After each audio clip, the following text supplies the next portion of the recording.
We didn't start with much money or many endorsements. Our campaign was not hatched in the halls of Washington. It began in the backyards of Des Moines, in the living rooms of Concord, and the front porches of Charleston. It was built by working men and women who dug into what little savings they had to give $5 and $10 and $20 to the cause. It grew strength from the young people who rejected the myth of their generation's apathy, who left their homes and their families for jobs that offered little pay and less sleep. It drew strength from the not-so-young people who braved the bitter cold and scorching heat to knock on doors of perfect strangers, and from the millions of Americans who volunteered and organized and proved that more than 2 centuries later, a government of the people, by the people, and for the people has not perished from the earth. This is your victory.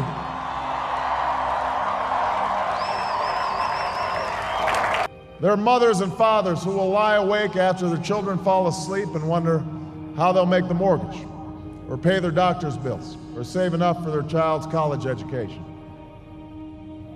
There's new energy to harness, new jobs to be created, new schools to build, and threats to meet, alliances to repair. The road ahead will be long. Our climb will be steep. We may not get there in 1 year or even in 1 term, but America, I have never been more hopeful than I am tonight that we will get there. I promise you, we as a people will get there.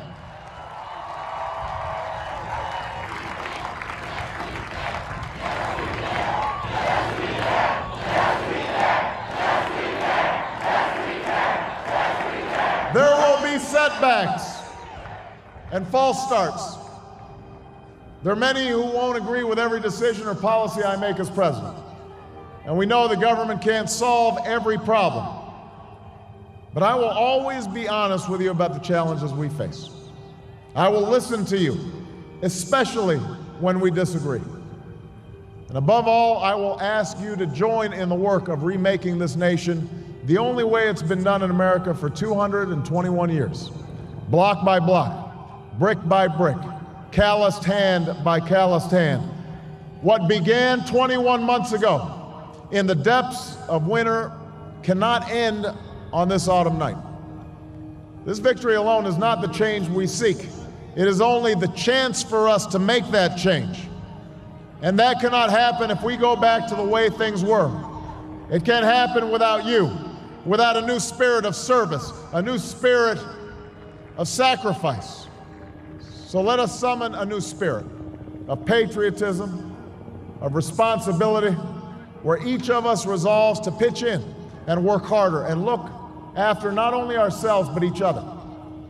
Let us remember that if this financial crisis taught us anything, it's that we cannot have a thriving Wall Street while Main Street suffers. In this country, we rise or fall as one nation, as one people.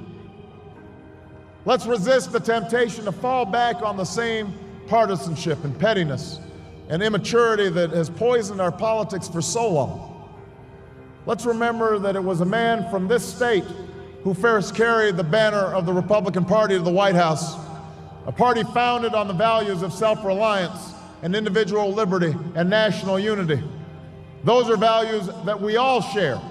And while the Democratic Party has won a great victory tonight, we do so with a measure of humility and determination to heal the divides that have held back our progress.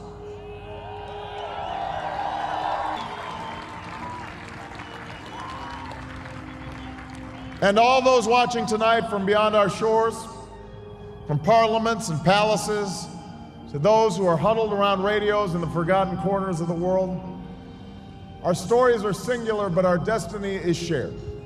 And a new dawn of American leadership is at hand. God bless you, and may God bless the United States of America.